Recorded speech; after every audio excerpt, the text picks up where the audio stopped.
नमस्कार बच्चों, आज का क्लास बहुत ही ज्यादा इम्पोर्टेंट है आप सभी बच्चों के लिए, क्योंकि आज के क्लास में हम लेके आए हैं आपके लिए क्लास 12th हिंदी का top 50 most important objective question. ये सारे प्रश्न आपके बोर्ड परीक्षा के लिए बहुत ही ज्यादा इम्पोर्टेंट है। तो आज के क्लास को आप सभी बच्चे ध्यान से देखिएगा और आज के क्लास में मैं जितना ऑब्जेक्टिव करा रहा हूँ इसको आप लोग अच्छे से याद भी करते चलिएगा। ओके, तो चलिए क्लास को स्टार्ट करते हैं। सारे बच्चे हमारे साथ चैट सेक्शन में आंसर को लगाते चलिएगा, जिससे कि अगर आपको याद होगा तो आपका रिवीजन हो जाएगा, अगर याद नहीं होगा तो याद भी हो जाएगा। क्योंकि आंसर लगाने से क्या होता है कि आपके दिमाग में वो चीजें सेट होता है जिसको आप लोग बार बार लिखते हो। ओके जी, चलिए फिर क्लास को स्टार्ट करते हैं। और पहला नंबर सवाल ये रहा आपके सामने, सभी बच्चे चैट सेक्शन में जरूर आंसर लगाते चलिएगा। देखिए फर्स्ट नंबर सवाल क्या कर आपके सामने है कि बालकृष्ण भट्ट के माता का क्या नाम था। बहुत ही इंपॉर्टेंट क्वेश्चन है कि बालकृष्ण भट्ट के माता का क्या नाम था। पहले तो आपको जानना जरूर है कि यह बालकृष्ण भट्ट थे कौन।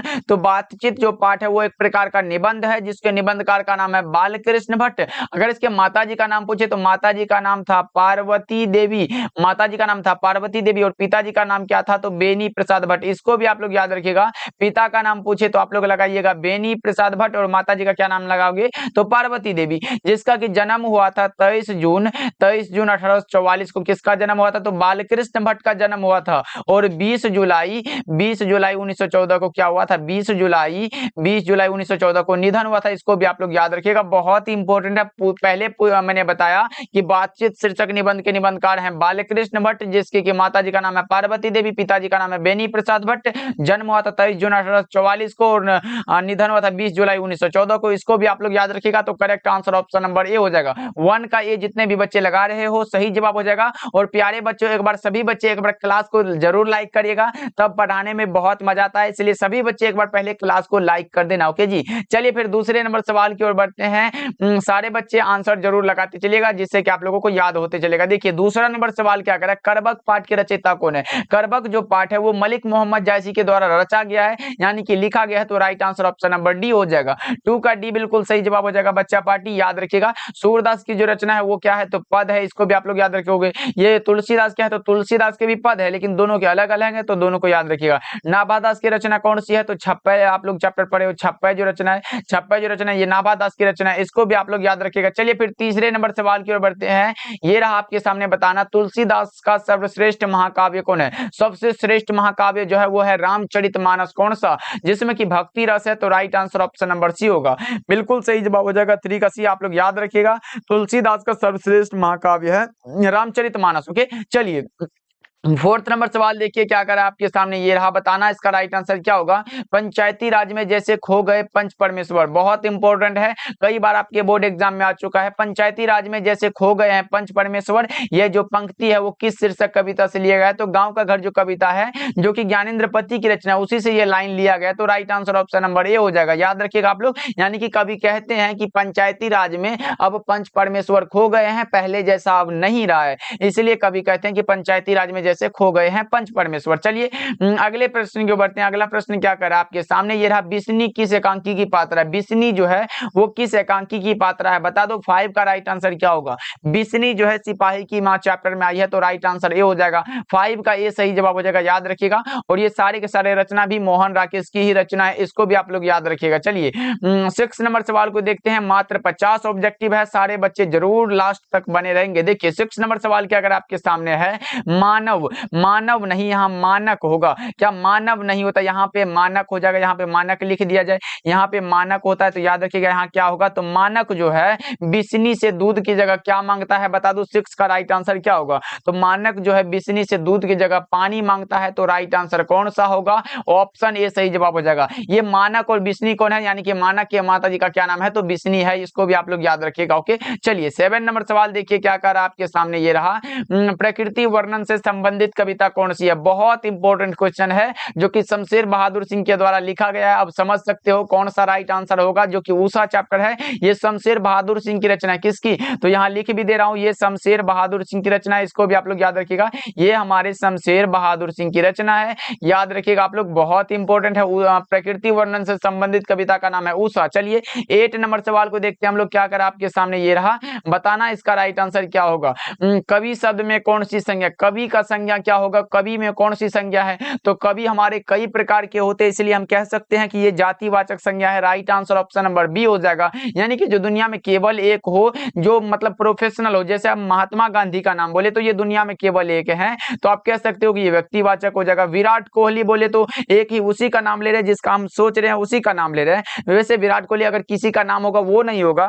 जैसे अगर हम नाम ले कि भारत, तो भारत दुनिया में एक है, मतलब भारत का बहुवचन भी हम लोग नहीं निकाल सकते, भारत, भारतो, भारतीय, ये सब नहीं होगा। मतलब भारत है तो सिर्फ एक भारत, इसलिए व्यक्तिवाचक के अंतर्गत आता है। भाववाचक क्या होता है, भाव के द्वारा जो व्यक्त होता है। जैसे अगर भाव के द्वारा हम व्यक्त करें कि अगर कुछ चीज खाओ, मानो कि आप आम खा रहे हो तो आपको मीठा लगा, वो मीठा आपको दिखाई नहीं दे रहा, सिर्फ आम दिखाई दे रहा है कि हम खा रहे हैं, लेकिन वो जो मीठा आपको लग रहा है वो दिखाई नहीं दे रहा है। यानी कि आप कह सकते हो कि वो मिठास जो है, मिठास क्या होगा, तो ये भाववाचक हो जाएगा। अगर माने कि शत्रुता, शत्रुता मतलब जिससे आप शत्रुता कर रहे हो सिर्फ वो दिखाई दे रहा है, ना कि वो आप क्या कर रहे हो, अंदर से क्या सोच रहे हो ये दिखाई नहीं दे रहा है, या इसका मतलब आप कह सकते हो कि ये शत्रुता भी जो है ये भाववाचक संज्ञा। समूहवाचक जिससे संपूर्ण पूरा ग्रुप का बोध होता है। जैसे अगर हम बोले गुच्छा, गुच्छा बोले तो पूरा एक गुच्छा हो गया, बंडल हो गया, ये सारे के सारे क्या है, सभा है, दल है, ये सारे के सारे समूहवाचक संज्ञा है। इसको भी आप लोग याद रखिएगा। 9 नंबर सवाल को देखिए, ये रहा आपके सामने, बताना इसका सही जवाब क्या होगा। जी जान में कौन सा समास है, बता दो। जी जान में बीच में लाठी लगा हुआ है, द्वंद्व समास लगा सकते हो, ऑप्शन नंबर ए राइट आंसर हो जाएगा।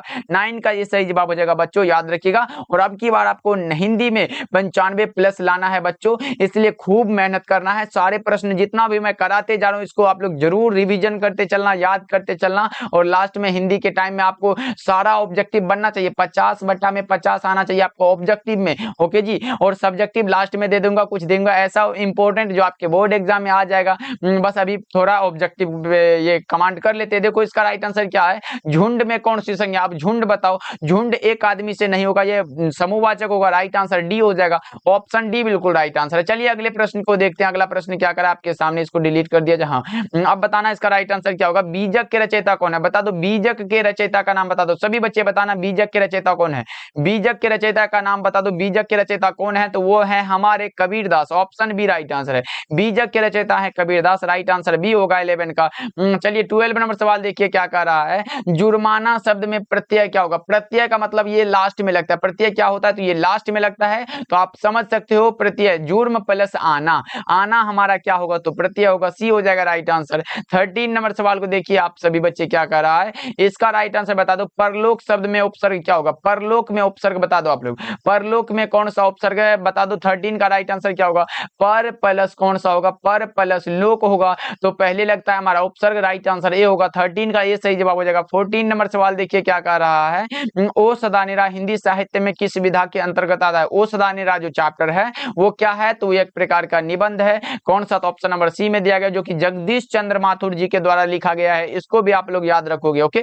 चलिए 15 नंबर सवाल को देखिए, ये क्या करा आपके सामने। रामधारी सिंह दिनकर किस विश्वविद्यालय के उपकुलपति पद पर रहे हैं, बता दो। रामधारी सिंह दिनकर जो है वो किस विश्वविद्यालय के उपकुलपति के पद पर रहे हैं, बता दो। 15 का राइट आंसर तो ये रहे हैं भागलपुर विश्वविद्यालय के उपकुलपति पर, तो राइट आंसर ऑप्शन नंबर ए होगा। 15 का ए राइट आंसर हो जाएगा, ओके। चलिए 16 नंबर सवाल को देखिए, ये रहा आपके सामने, बताना इसका सही जवाब क्या होगा। 16 नंबर सवाल है, शिक्षा शीर्षक पाठ क्या है। बहुत ही आसान है, शिक्षा जो पाठ है वो क्या है बता दो, तो शिक्षा शास्त्र है। जिसके लेखक का नाम पूछे तो आप लगा देना कि सर इसके लेखक का नाम जो है वो है हमारे जे कृष्ण मूर्ति। लेखक का नाम क्या है, तो जे कृष्ण मूर्ति है। किसके लेखक, तो शिक्षा शीर्षक पाठ के लेखक है जे कृष्ण मूर्ति जी। चलिए अगले प्रश्न को देखते हैं। अगला प्रश्न क्या करें, 17 नंबर सवाल है, हिंदी का समन्वयवादी कवि किसे माना जाता है। हिंदी साहित्य का समन्वयवादी कवि किसे माना जाता है, तो वो माना जाता है किसको, तो वो माना जाता है समन्वयवादी कवि तुलसीदास को, ऑप्शन ए सही जवाब हो जाएगा। सूरदास को क्या माना जाता है, तो हिंदी साहित्य का सूर्य माना जाता है। और ये जैसी जी को क्या माना जाता है, तो प्रेम के पीर के कवि माने जाते हैं। प्रेम के पीर कवि जो है ये मलिक मोहम्मद जैसी माने जाते हैं। हिंदी साहित्य के सूर्य सूरदास और समन्वयवादी कवि तुलसीदास माने जाते हैं। चलिए अगले प्रश्न को देखते हैं। अगला प्रश्न क्या करा, 18 नंबर सवाल है, चित्ररेखा किस कवि की रचना है। चित्ररेखा जो है वो किस कवि की रचना है। 18 का सही जवाब बता दो आप लोग। चित्ररेखा मलिक मोहम्मद जैसी की रचना है, ए हो जाएगा सही जवाब। 18 का ए बिल्कुल राइट आंसर हो जाएगा बच्चों, याद रखिएगा आप लोग। चलिए 19 नंबर सवाल को देखिए, ये रहा आपके सामने, बताना इसका सही जवाब क्या होगा।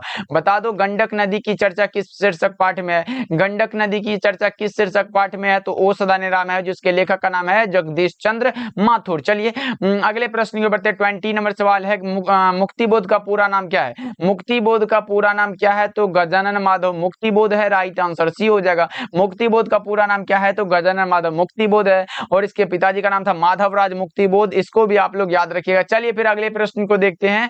21 नंबर सवाल है, सुभद्रा कुमारी चौहान का जन्म स्थान कहाँ है। सुभद्रा कुमारी चौहान का जन्म स्थान कहाँ है, बता दो। 21 का राइट आंसर, 21 का सही जवाब बता दो। सुभद्रा कुमारी चौहान का जन्म स्थान कहाँ है, तो वो है हमारा इलाहाबाद उत्तर प्रदेश में, राइट आंसर ए हो जाएगा। 21 का ए हो जाएगा। पुत्र वियोग कविता जो आप लोग पढ़ते हो, पुत्र वियोग जो कविता है यहाँ पे लिख दो, पुत्र वियोग जो कविता है, जिसके कवित्री का क्या नाम है, तो सुभद्रा कुमारी चौहान। चलिए अगले प्रश्न को देखते हैं। अगला प्रश्न क्या कर रहा है, 22 नंबर सवाल है, आंखों का तारा होना मुहावरे का अर्थ क्या होगा। अरे भाई आप लोग हमारे जो है आंखों का तारा हो मतलब बहुत प्रिय हो, राइट आंसर ए होगा। 22 का ए बिल्कुल सही जवाब है। 23 नंबर सवाल देखिए, ये रहा आपके सामने, फटाफट से रिविजन कर लेते हैं, 50 ऑब्जेक्टिव है, थोड़ा टाइम तो लगेगा। देखो इसका राइट आंसर क्या होगा, तीर मारना मुहावरे का अर्थ क्या होगा। तीर मारना मुहावरे का जो सही अर्थ होता है वो होता है बहुत बड़ा कार्य करना, राइट आंसर क्या होगा, ऑप्शन नंबर ए हो जाएगा। 23 का ए बिल्कुल सही जवाब हो जाएगा बच्चों, याद रखिएगा। चलिए 24 नंबर सवाल देखिए, सारे बच्चे क्लास को जरूर लाइक करते चलिएगा बच्चों, क्योंकि बहुत मेहनत लगता है। जैसे कि हो गया एक दिन मतलब 2 से 3 घंटा क्या लगता है, तो इसका पीपीटी को रेडी करने में, पीपीटी रेडी करने में लगता है, फिर इसका रिकॉर्डिंग करने में बहुत सारा समय लग जाता है बच्चों, इसीलिए क्लास को जरूर लाइक करिएगा आप लोग। देखिए ये क्या कह रहा है, संधि कितने प्रकार के होते हैं। संधि क्या होते हैं, एक होता है हमारा कौन सा, तो एक होता है हमारा स्वर संधि, दूसरा होता है व्यंजन संधि, दूसरा होता है व्यंजन संधि, और तीसरा कौन सा होता है, तो विसर्ग संधि होता है। कितना हुआ, 3 हुआ, तो right answer option number C हो जाएगा। चलिए 25 नंबर सवाल देखिए क्या कर रहा है आपके सामने, ये रहा, बता दो पुष्प शब्द का विशेषण क्या होगा। पुष्प का विशेषण बता दो आप लोग, तो पुष्प का विशेषण हमारा क्या होगा, तो पुष्पित हो जाएगा, ऑप्शन नंबर बी हो जाएगा, राइट आंसर। ये फूल मत लगाना, गलत हो जाएगा, पुष्पमाला भी गलत है, पुष्पा भी गलत है, ऑप्शन बी राइट आंसर है। चलिए 26 नंबर सवाल की ओर बढ़ते हैं, ये रहा आपके सामने, बताना इसका सही जवाब क्या होगा। राष्ट्र का विशेषण क्या होगा, राष्ट्र का विशेषण बता दो आप लोग।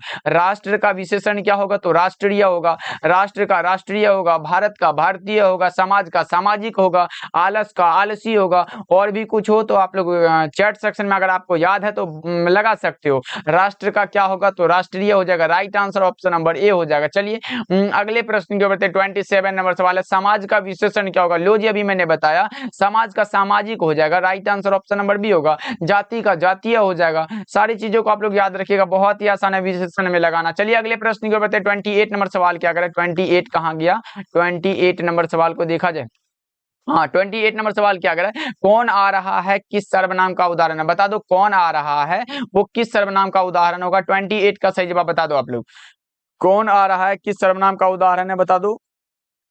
ओके कौन आ रहा है मतलब किस सर्वनाम प्रश्न पूछा गया, तो राइट आंसर कौन सा होगा, तो ऑप्शन नंबर ए हो जाएगा। 28 का करेक्ट आंसर कौन सा होगा बच्चों, तो ऑप्शन नंबर ए लगा लो, बहुत ही सही जवाब है, सभी बच्चे याद रखिएगा। चलिए 29 नंबर सवाल देखिए क्या कर आपके सामने, ये रहा, हार जीत शीर्षक कविता निम्न में से किन की रचना। हार जीत अशोक वाजपेयी की रचना है। हार जीत जो रचना है ये अशोक वाजपेयी की रचना है, राइट आंसर डी होगा। विनोद कुमार शुक्ल प्यारे नन्हे बेटे को, रघुवीर शाह अधिनायक है, और ये गजानन माधव मुक्तिबोध है, ये कौन सा है बता दो आप लोग। सभी बच्चे अगर याद हो तो सभी बच्चे एक बार चैट करके बताना कि गजानन माधव मुक्तिबोध की कौन सी रचना है। एक बार फटाफट से चैट करके सभी बच्चे बता दो, गजानन माधव मुक्तिबोध की कौन सी रचना है। ओके बच्चों पार्टी बहुत अच्छी है। तो जन जन का चेहरा एक जो कविता है वो गजानन माधव मुक्तिबोध की रचना है, जिसको हम लोग शॉर्टकट में मुक्तिबोध भी बोलते हैं। चलिए अगले प्रश्न के बढ़ते हैं। 30 नंबर सवाल देखिए, कवियों के कवि निम्नलिखित में कौन कहे जाते हैं। कवियों के कवि निम्नलिखित में कौन कहे जाते हैं, तो मैंने बताया था कि उषा जो चैप्टर है जिसके कवि का नाम है कौन सा, शमशेर बहादुर सिंह, तो right answer option number B होगा। इसी को आप लोग याद रखिएगा। 31 नंबर सवाल को देखिए, ये रहा आपके सामने, बता दो 31 नंबर सवाल का जवाब। जो बहुत बोलता है उसके लिए एक शब्द क्या होगा, जो बहुत बोलता है उसके लिए एक शब्द होता है वाचाल, right answer option number B होगा। 31 का ऑप्शन नंबर कौन सा होगा, तो ऑप्शन नंबर बी हो जाएगा करेक्ट आंसर। 32 नंबर सवाल देखिए बच्चों, ये रहा आपके सामने, बता दो इसका राइट आंसर क्या होगा। जो पुरुष अभिनय करे, क्या जो पुरुष अभिनय करे उसे हम लोग क्या बोलते हैं, अभिनेता बोलते हैं। लेकिन अगर जो स्त्री अभिनय करे उसे हम लोग क्या बोलते हैं, तो इसको भी आप लोग याद रखिएगा, उससे हम लोग क्या बोलते हैं, तो अभिनेत्री बोलते हैं, इसको भी आप लोग याद रखिएगा। चलिए 33 नंबर सवाल देखिए क्या कर रहा है। ये रहा आपके सामने, ऐसी संज्ञाएं जिनके खंड सार्थक होते हैं पूछा गया आप लोग, तो क्या लगाओगे? 33 का राइट आंसर बता दो एक बार। 33 का क्या लगाओगे? अगर खंड सार्थक ना हो तो उसे हम लोग रूट बोलते हैं, लेकिन अगर ना हो रहा है तो इसे हम लोग यौगिक बोल देते हैं। तो right answer option number B हो जाएगा। 34 नंबर सवाल देखिए क्या कह रहा है, बता दो इसका सही जवाब क्या होगा। भगत सिंह की रचना निम्नलिखित में कौन सी है? निम्नलिखित में कौन सी रचना है जो भगत सिंह की है? संपूर्ण क्रांति किसकी रचना है? तो आप याद रखिएगा, ये किसकी रचना है? तो जयप्रकाश, ये जयप्रकाश नारायण की रचना है। एक लेख और एक पत्र किसकी रचना है? तो ये किसकी रचना है? भगत सिंह की रचना है, जो आपसे पूछा गया है। और ये ओशतानेरा जो है ये किसकी रचना है? तो ये है हमारे, ये है जगदीश चंद्र में किसकी? तो जगदीश चंद्र माथुर की रचना है, तो ये नहीं होगा। उसने कहा था किसकी रचना है? तो ये है चंद्रधर शर्मा गुलेरी की रचना, तो ये भी हमारा क्या होगा? तो नहीं होगा। तो राइट आंसर कौन सा होगा? तो ऑप्शन नंबर बी होगा, एक लेख और एक पत्र भगत सिंह की रचना। चलिए 35 नंबर सवाल देखिए क्या कर रहा है आपके सामने, ये रहा, बताना इसका राइट आंसर क्या होगा। ओम प्रकाश वाल्मीकि की रचना निम्नलिखित में कौन सी है? ओम प्रकाश वाल्मीकि की कौन सी रचना है? बता दो 35 का राइट आंसर। तो जूठन चैप्टर है जो कि आत्मकथा है, राइट आंसर सी होगा। ओम प्रकाश वाल्मीकि की रचना, रोज अज्ञे की रचना, तिरिच उदय प्रकाश की रचना और शिक्षा जय कृष्ण मूर्ति की रचना है। चलिए अगले प्रश्न को देखते हैं। 36 नंबर सवाल है, भूषण की कविता में कौन सा रस पाया जाता है? बता दो 36 का राइट आंसर। भूषण की कविता में कौन सा रस पाया जाता है? तो भूषण जी वीर रस के महान कवि माने जाते हैं। ऑप्शन बी सही जवाब हो जाएगा, याद रखिएगा आप लोग। और भक्ति रस के ये 4 कवि आते हैं, तुलसीदास हो गया, सूरदास हो गया, जयसी हो गया और नाभादास हो गया। ये 4 कवि भक्ति काल के अंतर्गत आते हैं, इसको भी आप लोग याद रखिएगा। चलिए अगले प्रश्न की ओर बढ़ते हैं। अगला क्या कर रहा है? 37 नंबर सवाल है, निम्न में से किस कहानी में गैंग्रीन का उल्लेख है? निम्नलिखित में कौन सा कहानी है जिसमें गैंग्रीन का उल्लेख है? तो वो है रोज चैप्टर, ये हो जाएगा राइट आंसर, जो कि अज्ञा जी की रचना है। मालती का पति क्या है? तो एक प्रकार का डॉक्टर है, इसको भी आप लोग याद रखिएगा। ओके जी, चलिए 38 नंबर सवाल देखिए, ये आपके सामने, बता दो 38 का जवाब बताना। आयुष्मान शब्द का पर्यायवाची क्या होगा? सभी बच्चे बता दो एक बार, आयुष्मान का पर्यायवाची क्या होना चाहिए? 38 का सही जवाब बता दो। Chiranjeevi right answer, option number A हो जाएगा। 38 का सही जवाब ऑप्शन नंबर ए है बच्चों, याद रखोगे आप लोग। 39 नंबर सवाल देखिए, उन्नति का विलोम क्या होगा? उल्टा शब्द आपसे पूछा गया है, बता दो इसका राइट आंसर क्या होगा। उन्नति का विलोम पूछा गया, विलोम कहने का क्या होता है? तो उल्टा शब्द आपसे पूछा गया, तो उन्नति का विलोम अवनति होता है। ऑप्शन ए सही जवाब है, ऑप्शन नंबर ए राइट आंसर हो जाएगा। चलिए 40 नंबर सवाल को देखिए, ये रहा आपके सामने, बता दो इसका सही जवाब क्या होगा। ट का उच्चारण स्थान क्या है? ट का उच्चारण स्थान बता दो सभी बच्चे, ट का उच्चारण स्थान क्या होगा? तो कौन सा होगा? 40 का राइट आंसर बता दो। तो ट का उच्चारण स्थान हमारा मूर्धा होता है, राइट आंसर कौन सा होगा? ऑप्शन ए सही जवाब हो जाएगा। चलिए अगले प्रश्न को देखते हैं क्या करा है। 41 नंबर सवाल का जवाब बताना आप लोग, क्या होगा? क्या होगा? ब का उच्चारण स्थान क्या होगा? उपपदमानीय नाम ओष्ठ होता है, उपपदमानीय नाम ओष्ठ, यानी कि प वर्ण जो होते हैं वो ओष्ठ से बोले जाते हैं, राइट आंसर सी हो जाएगा 41 का।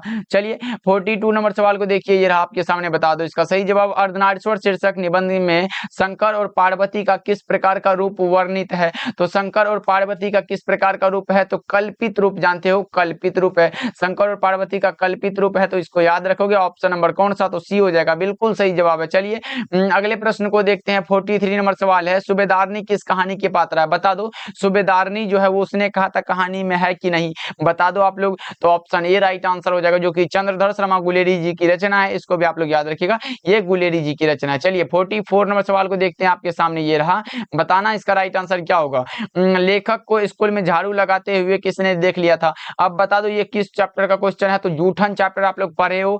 जूठन जो चैप्टर है जो कि एक प्रकार का क्या है? तो आत्मकथा है, उसी में लेखक के पिताजी जो है लेखक को स्कूल में झाड़ू लगाते हुए देख लिए थे, तो राइट आंसर कौन सा होगा? तो ऑप्शन नंबर सी हो जाएगा। तब लेखक के पिताजी बोलते हैं कि कौन से ऐसे हैं, कौन से मास्टर है जो हमारे लड़के से झाड़ू लगवावे है, तो इसी प्रकार ऑप्शन नंबर सी हो जाएगा, बिल्कुल राइट आंसर। अगर आप लाइन बाय लाइन पढ़ते हो तो बहुत मजा आता है, और अगर आप लाइन बाय लाइन पढ़ चुके हो तो मुझे नहीं लगता कि आपका एक भी प्रश्न गलत होगा। ओके जी, चलिए 45 नंबर सवाल देखिए, ये आपके सामने, लगाना इसका सही जवाब क्या होगा। जय कृष्ण मूर्ति की रचना निम्न में से कौन है? निम्नलिखित में कौन सी रचना है जो जय कृष्णमूर्ति की है। तो शिक्षा जो पाठ है ये जे कृष्णमूर्ति की रचना है। जूठन ओम प्रकाश वाल्मीकि की है। रोज आज्ञा की रचना और बातचीत बालकृष्ण भट्ट की रचना है। चलिए अगले प्रश्न की ओर बढ़ते हैं। 46 नंबर सवाल है, भूषण की कविता में निम्न में से कौन है? निम्नलिखित में कौन सी कविता है? तो कवित्त जो कविता है भूषण जी की रचना, हारजित अशोक वाजपेयी की रचना, उषा शमशेर बहादुर सिंह की रचना और छप्पन नाभादास की रचना है। तो correct answer option number B होगा। चलिए 47 नंबर सवाल को देखिए, ये रहा आपके सामने, बताना इसका राइट आंसर क्या होगा। बता दो नाभादास किसके समकालीन थे? बता दो नाभादास जो थे वो किसके समकालीन थे? तो तुलसीदास के समकालीन थे। राइट आंसर ये हो जाएगा। लेकिन अगर पूछे कि नाभादास किसके शिष्य थे, यानी कि नाभादास के गुरु का क्या नाम था, तो इसको भी आप लोग याद रखिएगा। नाभादास के गुरु का नाम था कौन सा? तो याद रखिएगा अग्रदास। नाभादास के गुरु का नाम क्या था? तो अग्रदास। इसको भी आप लोग याद रखिएगा, बहुत इंपॉर्टेंट है। ओके चलिए 48 नंबर सवाल देखिए क्या कर रहा है आपके सामने, ये रहा जयप्रकाश नारायण मार्क्सवादी कब बने थे? बता दो इसका राइट आंसर क्या होगा। जयप्रकाश नारायण मार्क्सवादी कब बने थे? तो आपको याद रखना है 1924 में बने थे। Right answer option number C हो जाएगा। 48 का सी बिल्कुल राइट आंसर है बच्चों, याद रखिएगा। चलिए 49 नंबर सवाल देखिए, सौभाग्य का विलोम क्या होगा? सौभाग्य का विलोम दुर्भाग्य। दुर्भाग्य कहाँ है? तो ऑप्शन बी में दिया गया, सौभाग्य का दुर्भाग्य होगा। 50 नंबर सवाल देखिए क्या कर रहा है, रोज शीर्षक पाठ क्या है? रोज जो पाठ है वो हमारा क्या होगा बता दो आप लोग। रोज क्या है बता दो आप लोग। तो रोज एक प्रकार का क्या है? तो कहानी है। रोज कहानी है, जिसके कहानीकार का नाम क्या है? तो अज्ञेय जी है। तो कौन सा ऑप्शन लगाओगे आप लोग? ऑप्शन नंबर कौन सा? तो ए हो जाएगा। रोज कहानी के कहानीकार का नाम है Agyeya ji. Right answer option number A हो जाएगा। अगर पूछे कि अज्ञेय के माता जी का क्या नाम था, तो अज्ञेय के माता जी का नाम था व्यंती देवी और पिताजी का नाम था doctor Hiranand Shastri. Doctor Hiranand Shastri. Doctor Hiranand लिख लो यहाँ पे, डॉक्टर हीरानंद शास्त्री। इसको भी आप लोग याद रखिएगा। अगर आपके बोर्ड एग्जाम में ऐसा वाला पूछा जाता है तो आप छोड़ के मत आना बच्चों, क्योंकि आपका एक ही सपना है कि हिंदी में 95 प्लस आना चाहिए, मतलब आना ही चाहिए। ओके जी, क्योंकि अगर आप हिंदी में 95 प्लस ला लेते हो, अगर कम से कम फिजिक्स में 70, फिजिक्स में भी 70 लाते हो, केमिस्ट्री में भी 70 लाते हो, और क्या मतलब 80 में भी 70 आप ला लेते हो, तो मतलब क्या होगा, बायोलॉजी में भी क्या होगा, तो 70 आ जाएगा। तो समझो कि 210 यहीं पे नंबर हो जाता है, 210 इसी में हो गया। उसके बाद क्या होगा, तो हिंदी हो जाएगा, इंग्लिश हो जाएगा। तो समझ सकते हो कि आपका कम से कम तो 400 नंबर आना ही चाहिए। इसलिए खूब मेहनत करना है, सारे प्रश्नों को जितना भी मैं कराते जा रहा हूँ याद करते चलना। ओके, मिलते हैं फिर अगले क्लास में।